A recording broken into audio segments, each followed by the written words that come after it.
Okay, let me know when you're able to see it. Yes, your screen is visible. Okay, there. So I'm going to start this. So my name is Denija Garcia Hernandez, and this is my capstone project. I did an AI-assisted browser extension for real-time web accessibility and UX improvement. And today I'm gonna walk you to the problem that I set out to solve, how I built these systems, and the results that I achieved. Okay, so here's a quick overview of what I covered. I'm going to start with the problem and motivation, walk through the background and the related work, and then explain my approach and how the system was designed and built. After that, I'm going to share how I collected and analyzed data, present my findings, and close with the conclusions and future work. So for the problem statement, so the core problem is that existing web accessibility tools are great at finding issues, but stop there. They generate reports and then developers are left to figure out what to do on their own. And this process is slow, is inconsistent, and is error prone. What is missing is a tool that not only detects issues, but also helps to fix them right there on the browser in real time. So my motivation after all of this work is that web accessibility matters because it directly affects whether people can use the web at all, including people with visual, cognitive, or motor impairments. And it's also a legal requirement in many contexts. Yet most tools only report problems. And that gap between the detection and the remediation was basically what motivated all of this project. So as for the background, the research consistently shows that accessibility barriers are widespread, and common issues include poor color contrast, missing image descriptions, and disorganized content. All of this which makes websites difficult or impossible to use with assistive technologies like screen readers. And fixing these issues requires both technical compliance and also a user-centered approach, which current tools don't fully support. So for the related work, looking at the broader literature, studies show that accessibility problems exist across every type of website, but researchers agree that the most effective strategies combine automated detection with developer education and also organizational commitment. Um, so for this, I suggest a layer approach to solve all of this with the tool. More specifically, talking about authors, we can see here that Reso and Panda, and also Yanusi, they have found that most tools focus on evaluation rather than actionable guidance. And also work by Rovira and Kroll warns that fully automated tools can hallucinate um, and also introduce new issues.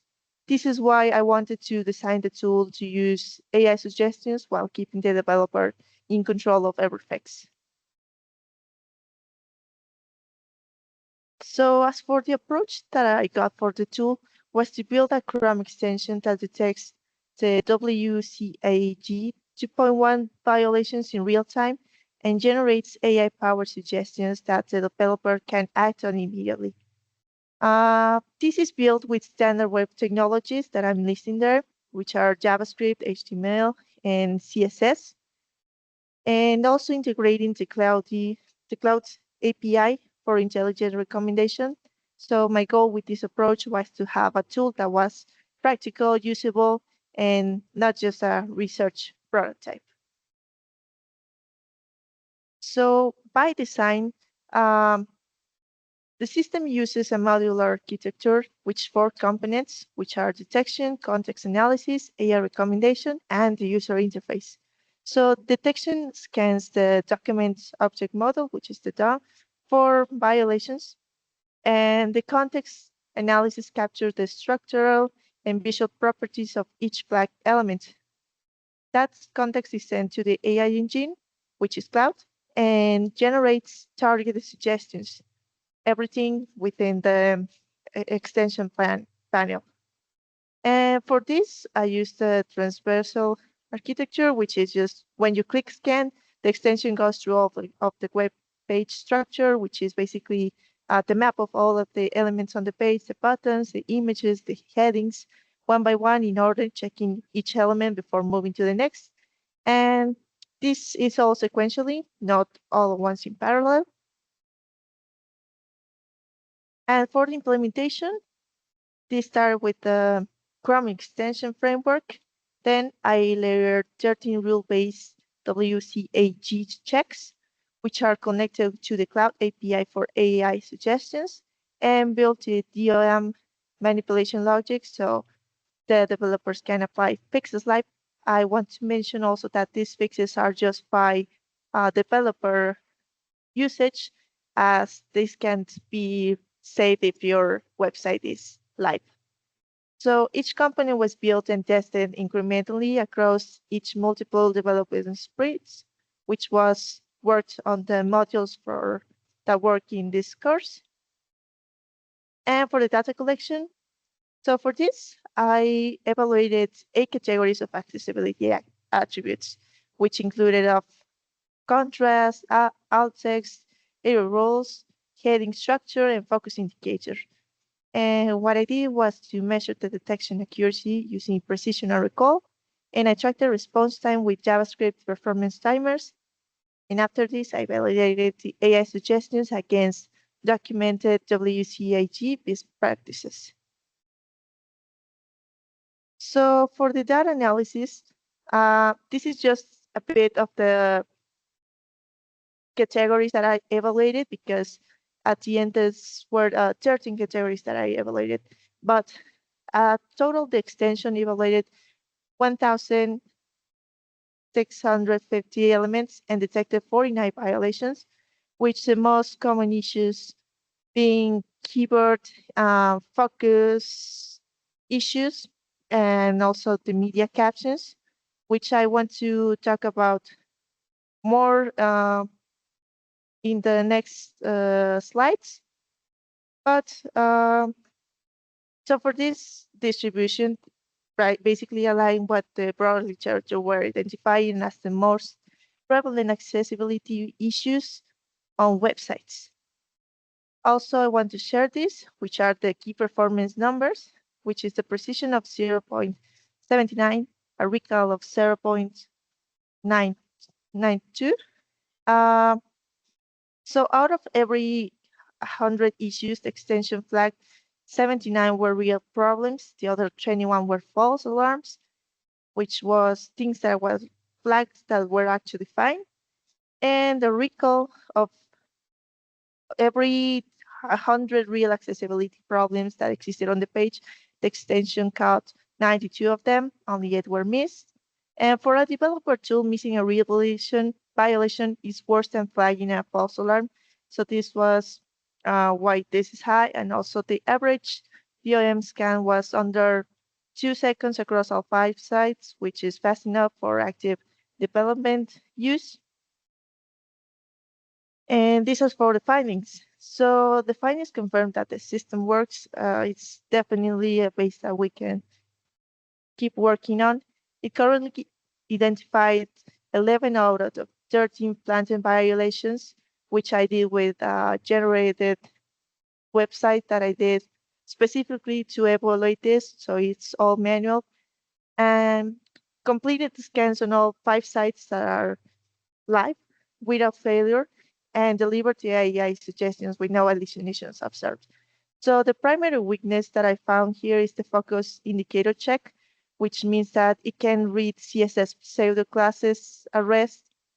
And also the AI quality was the highest for the heading structure, and the lowest was for contrast, which still is a solid score. And for the completed hallucinations observed, this was because I checked manually with it, which was factually correct or applicable to the actual violation, or if the AI had made something up or given wrong advice. And as for the conclusion, so this project was to deliver a working evaluated tool that bridged the gap between the accessibility detection and the remediation. The metrics are strong, but we still have work to do. The performance is practical and the human in the loop design is which makes it reliable at the moment. It shows that AI can play a responsible role in accessibility workflows. And I want to take this as a guide for the developer, not just a replacement for it. And for the future work, this is what I was mentioning earlier. So the most impactful next steps are fixing the focus indicator check with the event-driven inspection, improving the contrast analyzer to handle transparent backgrounds, and expanding the rule coverage to the 2.2 version. I also want to run a formal user study to validate that the tool actually fits developer workflows. And about this focus indicator check, so the issue that I had is that the extension is checking what an element looks like when nobody is interacting with it, but the CSS rule that makes when that a focus element is visible only activates when the element is actually focused. So the extension can see it and flags elements as broken, even though they're fine. So this is where some of the false positives come from. And so this would need to get fixed. And also about the transparent background. So basically what the tool does is that when an element has an transparent background, the extension doesn't know that what color is actually showing behind it because it depends on the parent element or what is underneath, because it can figure out what the real background color is. It just skips over those elements entirely. So this means that it could be missing real contrast violations on a large portion of the page. So the fix will have to look at the DOM tree to find the nearest solid color parent that it can use as a background. Uh, so overall, I think this is a work that depends on context because it's missing some context on where the element is actually set on. And so the future work is just to make it smart about focus style and smart about colors. So this is all from my side. I'm going to open the rooms to see if anyone has any questions or any comments. Thank you so much for your attention.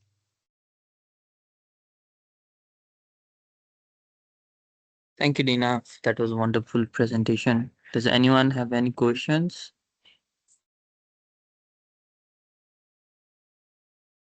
Okay, so that will be the end of Dina's presentation. So Thank you now so we will, much. yeah, thank you. Now we will move on to Sergio. Sergio, are you there?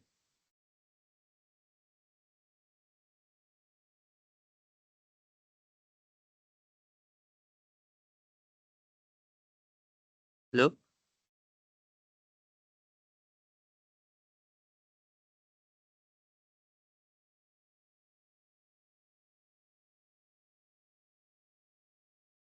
Uh, would you like to leave and join again?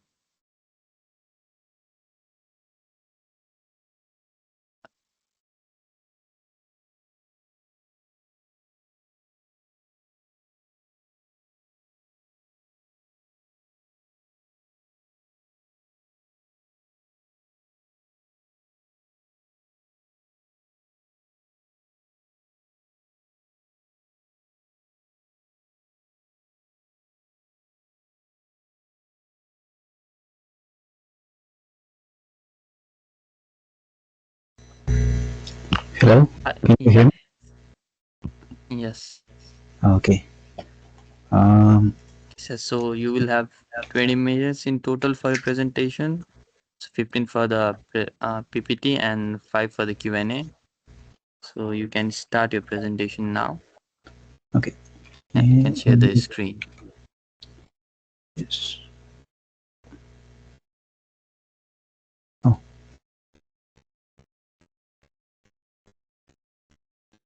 can you see my presentation? Mm, yeah. s- Okay. So I am Sergio, and my project is about a rack system for student notes as a storage port. I'm going to be covering the problem statement, the motivation behind this idea, the background, for example, OCR and stuff. Background, related work, my approach, design, implementation, and the steps Sorry I to follow. interrupt you. Your voice is not clear. Uh, is it current or still static or hello? Hello? Yeah, it's. Could you speak? Can you hear me? Yeah, it's not clearly audible. Oh, Yeah, yeah. You can let me carry on. let me try a different microphone. Maybe I can just Yeah, you can carry on. If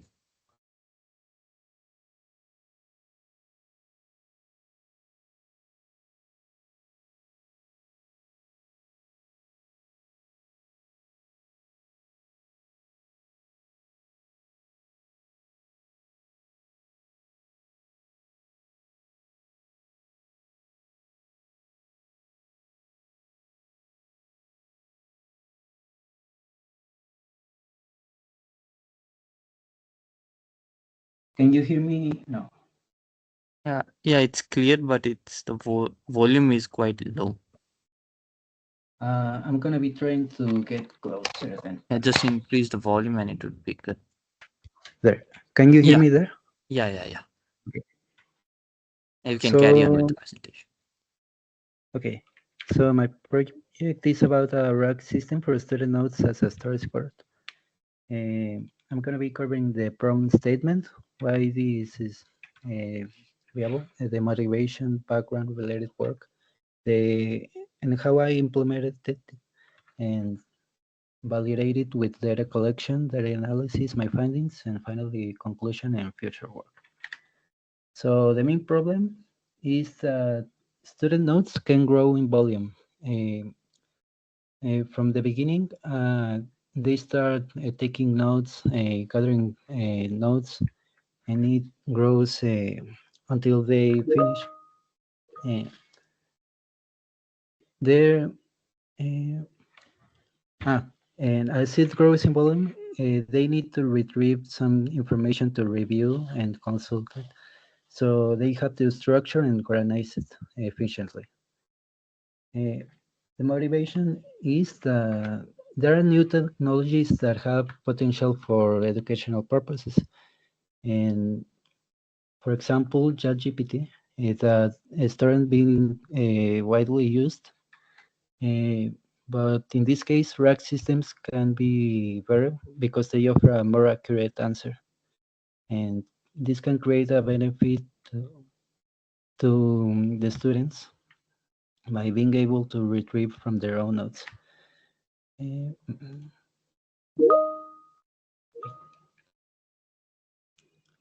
Ah, so the background is that student notes are physical, typically, are and they are hard to discard. They have to keep them to be able to review further on their education.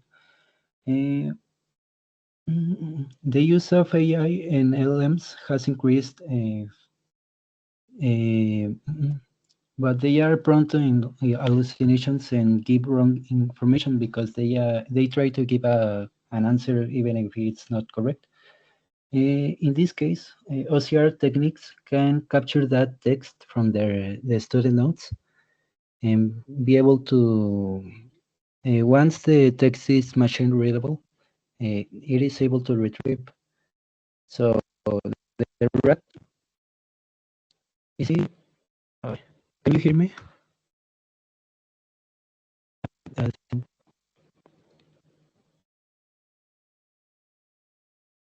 Hello? Hey. Okay, so RAG systems feeds on information and can understand natural language through LLMs to be able to, based on a chat, uh, retrieve information as needed.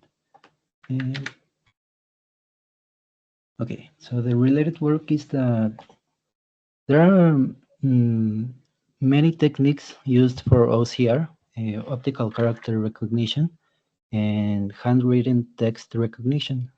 Um, for example, there's a study by I'm sorry. There's a study by Yusuf et al. About Afkari et al. In 2025, Ghani D et al. In 2022. They are all relatively recent studies that study OCR, text recognition, ah, text extraction, and text recognition. Um, and sorry. And there are also related work about LLMs and RAG in specific. In this case, RAG is retrieval augmented generation. So, for example, there are studies by Antico et al. In 2025 about an assistant designed mainly for student purposes, and another study about applying the RAG system for scientific text understanding in case the texts are complex and the student have to understand. And this study is by Thos et al. In 2024. Okay, so there are also frameworks that covered in studies about the technology adoption model, theory of planned behavior, and how also other studies about academic impact on negative adoption, and how this technology adoption model can be modified to be adaptable to new technologies, because sometimes it can be a little bit outdated. Mm, So my approach is to make a RAG system focused on students, not just students as a whole on the whole university, and using their own material. For example, their own handwritten notes, and which can be beneficial mainly for theoretical courses. In this case, an OCR model will be able to recognize the handwritten text in addition to digital documents. Um, and this can be usable for students because LLMs use has increased a lot, so it's not a new technology unknown to them. In this case, my design will be mainly the student will be using a front end a web application using Angular framework to access the system, upload notes, visualize the documents, and once they have the document, retrieve them. On my backend, it will be an Express server, which will be handling authentication, the requests, and connected to the rack system. My database will be PostgreSQL database, which will store the user credentials and the folder logic about the student course notes. In my rack system, okay. Oh, I think it's going. System will be connected to Llama, which will running Llama 3.2 LLM, and embedding model or embedding, and like so OCR2 for OCR, and I will get about here. Oh, so as a quick summary, my frontend will be Angular, backend Express server, Rack engine, Rack flow, LLM Llama 3.2, OCR like on OCR, embedding Qwen3, and database PostgreSQL. And my data collection was about data sets to the OCR model. In this case, I used a text data set available on Hugging Face. I was asking what is the IAM original. There's a little more processing. So I opted to use the IAM line data set available on Hugging Face as well. An OCR benchmark model dataset that includes images about digital documents and a personalized dataset about my own notes, which was about 100 images to test both text in English and in Spanish. And my test about I tested 6 different models: DeepSeek OCR2, Firebird, GLM OCR, Lockdown OCR, Parallel OCR VL 1.5, and Tesseract. And I used 2 specific metrics: the CER, character error rate, and word error rate, WER, WER, which measure the incorrectly recognized characters and words needed to change the meaning of the whole text. And my findings include that I also measure the VRAM impact on my graphics card. Is a 12 gigabyte card. So in this memory needed to be distributed across my OCR, LLM, and embedding models. So, and Lighton OCR was the one that obtain a good CER and WER text across all datasets while still maintaining a medium VRAM impact. But for example, GLM OCR was also good, but had a good high impact. As a result, I used the Lighton OCR2 model for passing. Okay, and so once parsed, the text is machine readable, and the RAG documents are the RAG can perform retrieval on the documents based on keyword and vector similarity. And it shows that student notes can be used for for retrieval, applying these new technologies and techniques. And for future work, could be improve the OCR accuracy. As for example, trying to remove the limitation on my hardware, like the 12 gigabytes, maybe using a inference provider, refining the ingestion line, or even fine-tuning the model as I used it as is. Future work also include this was done on a web application, so using it for a mobile device, like using different models, lighter models, and fine-tuning it and stuff like that. It also could be even more straightforward the process, like capturing with your phone student benefits, combining RAG and LLM, including like this only performs retrieval, so they could be like, for example, do a quiz summary or text checking, and accessibility options, because this text part is parsed, this is machine readable, it is relatively accurate. So using this parsing result, it could let students to review their own notes with more clarity and be able to read them directly on as a computer text, or using accessibility options like text to speech in case they can read at the moment or stuff like that.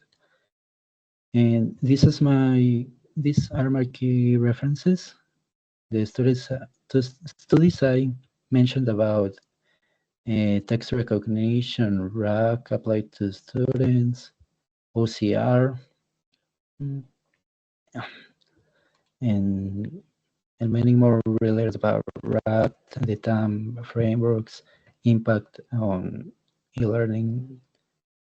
And I think that's it. Any questions before I proceed to show a little bit of it? Okay, so no questions, then so I'm gonna be showing my Thank you, screen. sir. Are you completed with the presentation? I was gonna just do a bit It's all of Mm. the application, just to show a bit Oh, how it okay, will sure. work. Can you see?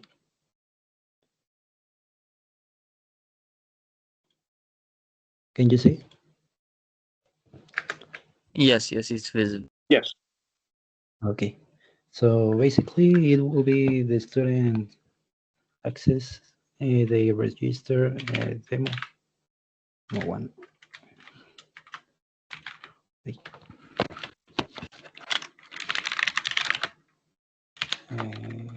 Yes.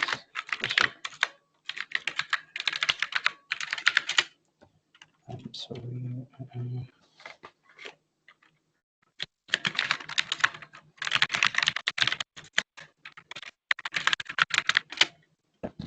So once they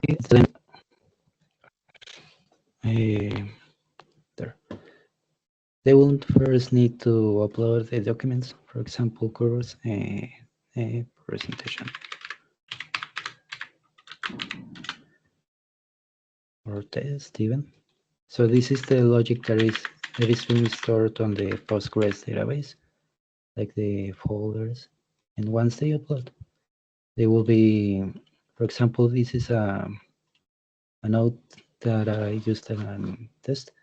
In this case, it will be, say, the text is parts, but I had a little problem here that couldn't solve. But here is where OCR makes an example that, for example, this engine, Rackflow, has a default OCR parsing, but it wasn't able to properly parse it. It says programs, basically video game programming, but wrong. And now here's a mistake I couldn't correct. That once I upload it, it uses the default, but this is my custom ingestion line that uses their OCR model. And there, now it's even more, it's better, no? En programación de juegos, video game programming, even in the text structure, a table. It still isn't perfect, but it's still pretty good. I can build and sorry. Well, once the is stored, I can also upload on another folder. Wait, that one. For example, this is as mentioned. It is capable of parsing, and it is good, but it's not perfect. It's not a good parsing. Once it does it,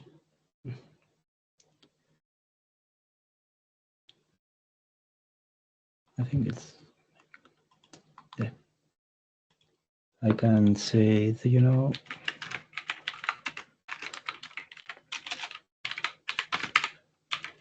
basically a simple prompt about OCR, for example, as the deep.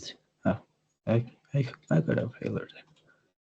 But these are examples of retrievals that were correct.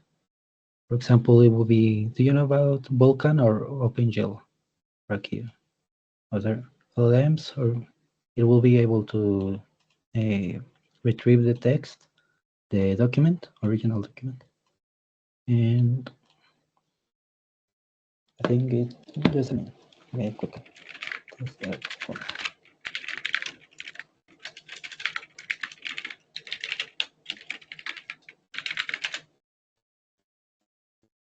will be retrieve the text and say I got it from here, and it even has the text structure, just not demonstrating. And that will be it. Now I'm done. Any questions? Is oh, that is all.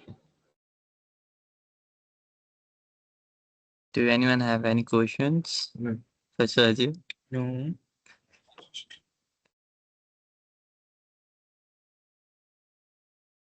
So now we will move on with Mikhail. Mikhail, are you there? Okay, thank you. Yes, I'm Thank you, here. Sergio. Yeah. Hey, can you hear me? Yeah, Mikhail. Hi, Uh, Miguel.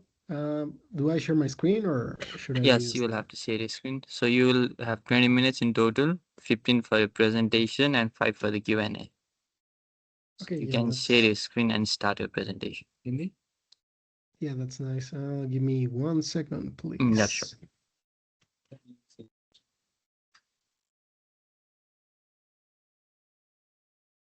Now, can you see my screen? Yes.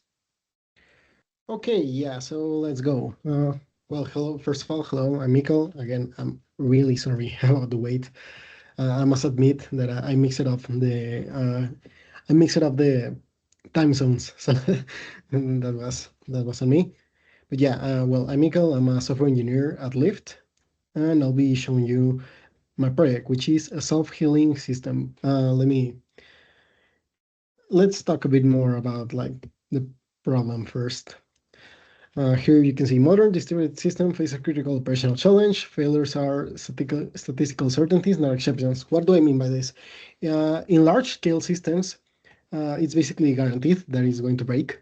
That's just how things are, right?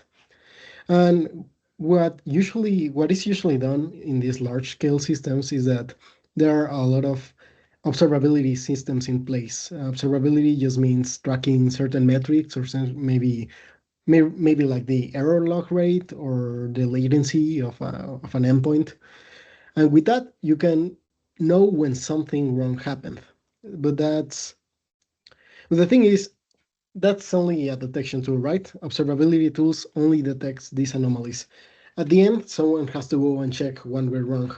This is usually done by the on-call engineer, which is just, well, at least, for example, here in the team I work in, basically there's a round-robin system where each week an engineer is officially designated as the on-call engineer, and they are supposed to basically, they have to check out all of these alerts, all of these red lights, and they need to decide what needs to be done to remediate them. The thing is, this takes a lot of time because we are not robots, right? When we receive an alert, there's a certain buffer, a time buffer, where the engineer goes to check what happened and maybe like has to decide what to do and then actually perform the remediation. Or maybe even this is another case. What if the alert happened at 3 a.m.? The engineer is well, the engineer is supposed to go check it out, right? But most probably they are not going to go at 3 a.m. and go and solve it automatically. So there can be some hours in delay from the detection to remediation. Ideally, we would have an automated system that just does simple remediations instead of having to wait for an engineer or for someone else to come and do it manually. And now, if we have all of this data that helps us detect when something wrong happens, like we have the metrics, we have the logs, why don't we use it to also guide our decisions in order to mitigate these problems? So if that's not like I'm talking from the engineer's point of mind, let's say, but also if you consider like the business impact of having just downtime in general, you can see this depends on the resource that you check, but most of the times in medium to big companies, downtime goes up to $9,000 per minute. So imagine like if we ever have maybe some hours of downtime, I don't know, Did you see like GitHub was down for a while? I think like 2 weeks ago, or also AWS sometimes goes down, and the whole like the entire internet goes down. If you go and check the actual monetary impact of the downtime, it can balloon up to millions of dollars. And also, this erodes the user's trust because I think that the basic contract that a user and a developer has is that the solution works, the application works. So having downtime erodes that trust. And now also going back to the engineering side, like 30 or 50% of one engineer's time, at least when they're on call, is just spent on toil. What do I mean by toil? Toil is basic, repeatable, and preventable work. Well, not preventable, because this is something that you have to go every time something goes wrong, every time you get this alert. But it's pretty like it's basically the same steps each time, but someone has to do it, right? So that's where this project was born. We're going back again. This project is based on having an automated system that just takes the observability data and takes simple decisions based on that data in order to keep uptime. I can talk about the references here. This is just basically the background work. Most of the idea of having let's say, a self-healing system comes from this book, the Google uh, Cyber Reliability Engineer book. It's a great resource, and they mention how failures are inevitable, which is what I already mentioned, and that most of them are solved by toil work, which is and repeatable and, let's say, annoying work, but it's something that someone has to do, right? So let's talk a bit. I can go through this pretty fast. This is just the theoretical background, but I think that the meat of the project is the actual application. But yeah, as I mentioned, the main reference here is the Site Reliability Engineer book by Google, which mentions how much time is actually just spent on toil. This is not spent building new features. This is just spent keeping the lights on. And we need to have automated remediation with safety mechanisms. What do I mean by safety mechanism? It's not just like taking a decision and that's it. You have to do an auditable process. In the case that even the remediation goes wrong, you can see what happened, right? We always want to have observability in our systems. And also now that we can segue into modern observability, which is we need to systems produce a lot of data. We have metrics, which are things like how many times is this endpoint hit, what's the what's the delay in this endpoint, how long did it took, also the logs and traces. We have to correlate them and we have to use them in tandem to reach a good solution, usable solution. And also distributed systems. This is most of the observability issues I mentioned come from the fact that we're using distributed systems where there are multiple services which all talk to each other, but there is not like a monolith where everything is going on the same place. We have to look towards all like the service mesh and see each node to see what's actually happening. But this is also helpful because most of these large scale systems are stateless. What do I mean by stateless? I think that, well, at least the people from the computer science course know that when we build an API, we tend to adhere to the REST principle, and REST describes how to build a stateless API. When a system is stateless, none of the actions, all of the actions are independent from each other. So if something goes wrong, like we can it's not like when something goes wrong, everything breaks. It's just we can continue from that point onwards. Yeah, we also some of the resilience patterns that we can do once we have a failure, like using circuit breakers, using timeouts if there's an upstream dependency that's down, or also retrying automatically. These are mostly, as I mentioned, for the theoretical background. Okay, yeah, Kubernetes and Docker, because if we are talking about microservices, we are going to use these technologies. and also having the operator pattern, which is something like just observing the whole system without actually interacting with the user. That's something that I also use for my solution. And how do we test this? We use chaos engineering, which is kind of like simulating large scale failures, simulating users talking to this app, using this app, and then everything going into flames, basically.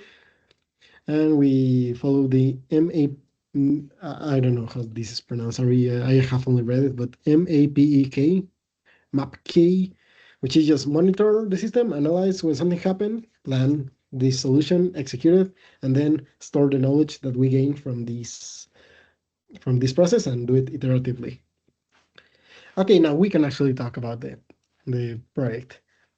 What's the what's actually the project? I have been circling around it. The project is an intelligent self-healing framework that sits between the observability stack and the infrastructure, which is the actual application. What does it do? It integrates multiple observability signals, as I mentioned, mostly, well, I only use metric and logs here. It also implements validated remediation strategies based on the data that it received from these observability sources. And it also needs to operate within the orchestration platforms. In this case, I'm using Docker, but in a large scale system, it would be Kubernetes. And it also includes comprehensive safety mechanisms in case something goes wrong within the actual self-healing framework. So what did we build? The system is basically consists of four parts. Here I call it the system architecture, but the actual architecture looks a bit different. This is, let's say, the conceptual architecture of the system. First of all, we have the pattern detector. This is just basically the observer. It just queries the observability stack. It checks the metrics, it checks the logs. And once it identifies a known failure pattern within a time window, then it throws the ball, it passes the ball to the remediation picker, which just basically, given the information that was observed here by the pattern detector, it just chooses what to do. For example, okay, this container for this service has a high memory rate. The remediation picker would then choose what we should actually do. Okay, if we have high memory rate, this is probably a memory leak, so we should restart the container and maybe route the traffic to a healthy one. So it just maps the patterns, for example, the high memory latency, well, the high memory rate, sorry, and then it decides what to do. Then the safety validator, this is just to check that the actual remediation chosen was correct because it could actually fail. So what it does, it rate limits the validations chosen. For example, if the remediation picker chooses to restart a service, this makes sure that this isn't like the order isn't given a lot too frequently because maybe that's not the solution that we wanted. It also adds cooldown periods between the remediations. And also, this one has the manual overrides and it logs what's happening. So we like the actual engineer, if in the case that an engineer is needed because this is a higher, I don't know, unknown issue, then it can actually audit what's happening and then come to solve it if needed. And finally, the action executor, once all of these has been planned out, if you see, this is all like just planning what the remediation would be. The action executor actually performs the remediation. This is just a Python service that uses this Docker software, the Docker SDK to perform actions. So it uses performs the interfaces with Docker APIs, and it just performs all of the container related actions once they were chosen. I added, well, I worked on 5 key detected patterns, which is the memory leak, which I mentioned before. Like if we see that there's a sustained growth of memory over 5 minutes, then there's something wrong. We should restart that container. Also, high error rates. I designed an API gateway, well, just a test API with gateway. But also, if we use the response metrics, we can know if there's an issue. For example, if the error rate was above 10% over the last 2 minutes. Also, latency spikes. We have metrics to check the latency of each endpoint, and if the P99, which is like the 99 percentile latency, is over 5 times a threshold that we set before, then we also perform an action. We also do the graceful restart. Connection pool extortion, basically, if we try to connect to the database and we're getting a lot of errors, we route it to a healthier one. And service health failures, this is most services, this is a industry convention. There's a health check endpoint, which just basically tells you the service is up. And if one of our services fails this health check, we also perform the graceful restart. Well, this is, as I mentioned, these are the remediation that we chosen. So yeah, now let's talk about the actual implementation. This is the actual architecture now, like how it looks on Docker. We have the decision engine, which is the one that performs the remediation. This one contains the first three ones that I mentioned before, like the observing, remediation, and also the safety validation, and the action executor, which is its own service, which performs the Docker operations. And also, I created a demo application which simulates user data, well, user traffic, and it has some toy endpoints. It has a database in the background. This application is just made to be broken. This application is just made to fail. So the idea is to have something that we could test the first two on, right? What did I use to build it? As I mentioned, Docker for all of the container stuff. Prometheus, we use it as the metrics aggregator and the metric service overall, which uses stats metrics on the background. We use OpenTelemetry for instrumentation. Sorry. I also use Grafana to add some visualization and to add some dashboards, which we can see right now, well, at the very end in a demo. So you can see how the application looks and we can observe what's happening. And we also use Grafana Cloud to see the Lucky Logs instead of having to go to the console. And all of these was implemented using Python and PyTest. Python is the language that I use, and PyTest is used to write some unit tests to keep the code a bit cleaner. And how did I validate that this works? Basically, I performed some experiments, some chaos engineering experiments to collect data, which were basically consist on measuring the system for 10 minutes, then injecting a failure using some scripts that I built that made the application fail. And then we see how the framework reacts. We check that it actually detected something and what the remediation chosen was.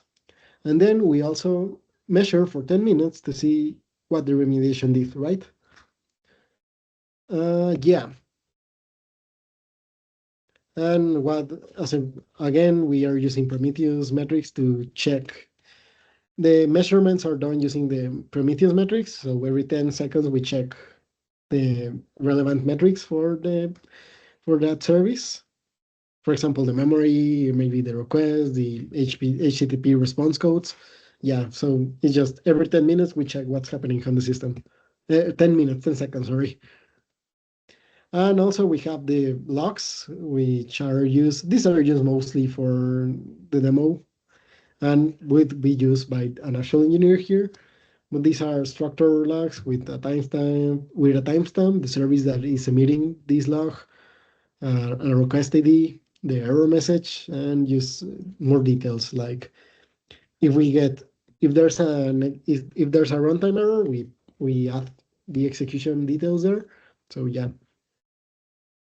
And also the framework emits its own logs. These are not only the demo application logs, these are also the framework logs that just say what's happening, which is it's just basically, okay, I detected something, let me log that I started detecting this, let me log my chosen action, let me log if it was successful, and at the very end, let me log if everything worked again. So yeah. Sorry? Is that a question? Sorry, I did not understand you, but I think that maybe that's on time. So let's go.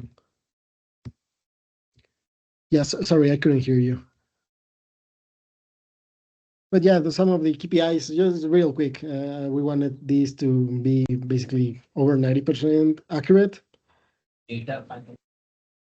We wanted the success rate to be Mikhail, you have 5 more minutes for your okay. presentation. Yeah. So yeah, let's. Sorry, I can show you this is the main. This is the important part. Here are some time series analysis for each of my experiments. Here, first the memory leak. As you can see on the graph on the top left, you can see that the memory starts to spike around the 40-second mark. And if you see, the yellow line is when I injected the error, the red line is where it met the threshold. And as you can see, once it hits the threshold, the memory usage goes down. Why? Because the system decided to restart the container, so everything started to work normal. Okay, the high error rate, again, as you can see here on the top right, you can see that the error rate starts climbing around the 25-second mark, and it goes down when it gets detected because it also chose to route to a healthy replica. So as you can see the movement, right? That it goes up and then it goes down. This is all automatic. And yeah, also for the database pool exhaustion, here is the graph on the bottom right. You can see it starts climbing, and then once you reach the threshold, it starts going down automatically because we chose the action to do. In this case, we actually decided to, well, the system decided to create another replica for that. So as you can see, the utilization is still higher than before, but now it's routing the utilization between these two healthy replicas. And yeah, all of these cases were detected correctly, and the remediation did in fact solve the issue. So we can consider that as a 100% success rate. There weren't any zero, well, there were zero false positives in all of my tests, and the remediations worked. Also, the service never failed. There wasn't any downtime in any of the services that we used, so that's great. And well, as you can see, the 347,000 number comes from the user comes from the service that is simulating user traffic. So it's just making requests as if there were multiple users there. And so yeah, the framework was able to perform in these control experiments. But uh, I also I also chose the, let's say, the most simple cases here. I chose them based on my day-to-day work. I have been an on-call engineer for only 2 times. Honestly, I started working a bit in the past, but these were some of the most common cases I could find. So that's why I chose them. But we should definitely, like in the future, we should choose more complex failure scenarios, maybe multiple at the same time, just to see how we should respond to these. And also, we would something better would be to have some adversarial tests, something designed because if you think about it, the tests here are kind of designed with the framework in mind. So maybe if we were to design adversarial tests for these, just to see how it reacts when it encounters, let's say, encounters errors that the creator did not plan out, that would be great. Also, just to move to Kubernetes to have it on an actual, like a more realistic production scenario. And yeah, I can show you a demo. I actually prepared the demo here, but I don't know if we should go to questions before. What do you think? Yeah, you Uh, can go for it, Tim.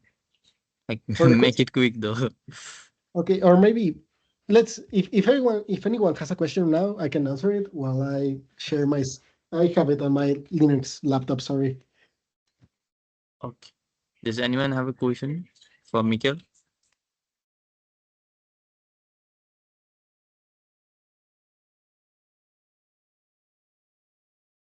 No questions, but I'm interested in seeing that demo. Okay, yeah, let's just give me a second while I share my screen, sorry. While I share my screen here,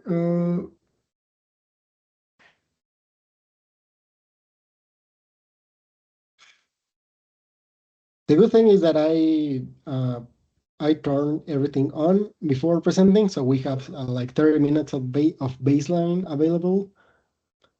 Give me 1 second.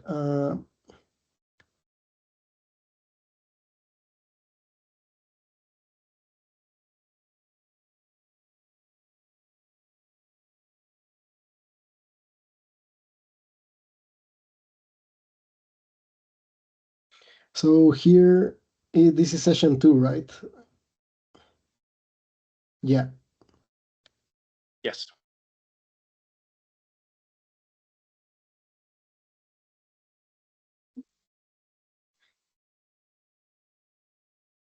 Okay, let me. Yeah, let me stop the feedback there. Let me stop sharing on my MacBook, and now let me start sharing. I'll share my entire window, my entire screen. Can you see? Yeah, I can see it here. Yes. Yeah, here's a visualization of all of the Docker services that are up. Here, like here from this side, this is like the demo application. So we have the load generator, which is simulating users. We have the AP gateway, which are connecting to our application, the worker service, which is just the backend, and the database service. And also here are the ones for my project, which are the action executor and decision engine, and the Loki, which is the Loki and Prompted, which are just observing the application and doing the aggregation, and Prometheus, which is recording all metrics. And if we go to Grafana, the dashboards, we can see that, well, the system is working normally here. There hasn't been any patterns detected because we haven't done anything now. If you see, like everything is looking normal over time, but let me go into my terminal. Okay, now let me just move to my Asclepius, Asclepius, which is the Greek god for healing. That's why I called it that way. And first of all, let me activate my virtual environment. And now let me, I don't know, let's inject a memory leak. Well, memory leak started. Let's go to, I'll open the logs in another page. And let me just, okay, I'll show the logs for the decision engine, and I'll show the logs for the action executor. I don't know, for the last 30 minutes. Here, these are just the logs where everything is okay.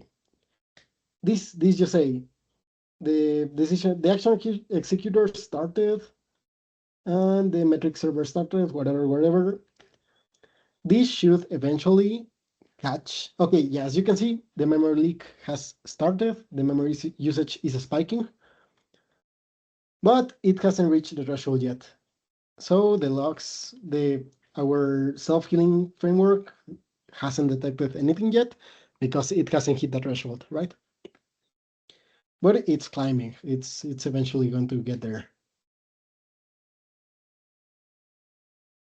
Yeah, it's climbing.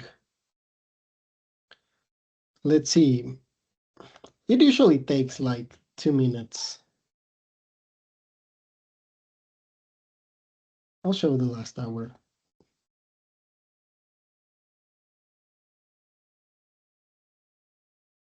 Just wait a second. It's still climbing. It's once it hits 500, is usually where that 80% that I mentioned. Okay, yeah. As you can see, something happened. What happened? A lot of things actually. So we detected one pattern, which was the memory leak. We executed the graceful restart for that for the gateway. The action executor received the order to do it, so he was like, okay, let's do it.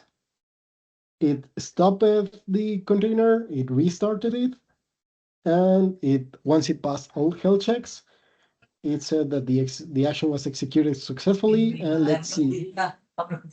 Like, I have a small doubt here. Yeah.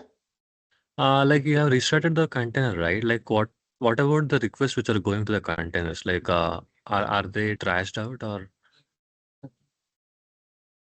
Uh, Sorry, can you repeat the questions? Like what happens to the like request? like the memory is breached now and you have restarted the container? And what about the requests which are already like which the container was handling like before, like for the memory to go high, the request has to come up, right? So what about the requests which are in the pending state? Are they drained out or how is it gonna happen? No, the requests that were going to that container, they are just lost. We're assuming that this is a REST API, so if you retry it, like all requests are independent from one another, so they just go to the newly restarted one. But yeah, like the ones that were sent to the original, they are lost. Oh, okay. That's, I think, it's not, it's like a drawback, right? Like, we should not lose a request which is already inside the container. Okay, yeah. Well, it depends on the type of request, but I do agree. For example, if we were, I don't know, registering a user, but if we were adding a new user or maybe doing something that is important, in that case, we shouldn't be using just regular requests for that. We should be using something like a queue. I don't know, maybe like I forgot the name, Celery or something that allows us to do auto retries, and that guarantees like the request is going to be done at least once. It has at least once delivery guarantees. Like, yeah, you're right. If this was an important request and it was just lost, then that's bad, obviously. But Yeah, it doesn't. one more thing what we can do is like we can implement the RMQ. We can RMQ and like we can stop the request till what we have, and then when the new pod comes up, we can send the request to the new pod. Yeah, that would be that's right. Or else we can drain the request from the existing container and we can send it to the new pod. Yeah, that could be done.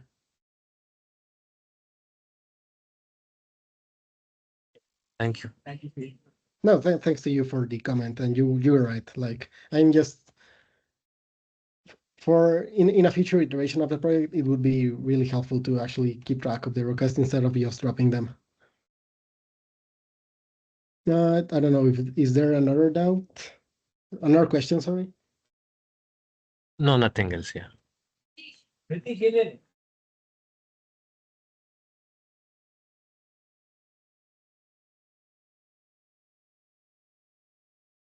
And yeah, that's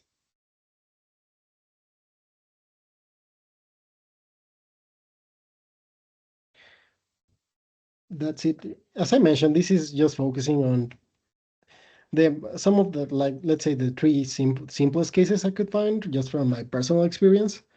But a full production grade system would have to consider way more things, as Summit mentioned. But yeah, I don't know. I think that I'm over time, but thanks a lot for receiving me today, and I'm really, really sorry for the delay. That's great, Miguel. And thank you for the presentation. So does anyone have any follow-up questions?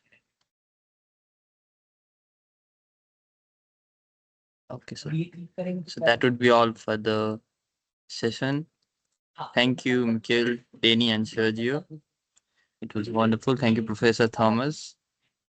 So I would like to end this session at that, if no one has any further questions. Yeah, not from a bar, but also thanks a lot, Sumit. Thanks a lot, Professor Thomas, for the time, and thanks a lot, Harrison, for answering my message. No worries. Well, And you no, made it on time. yeah, that's great.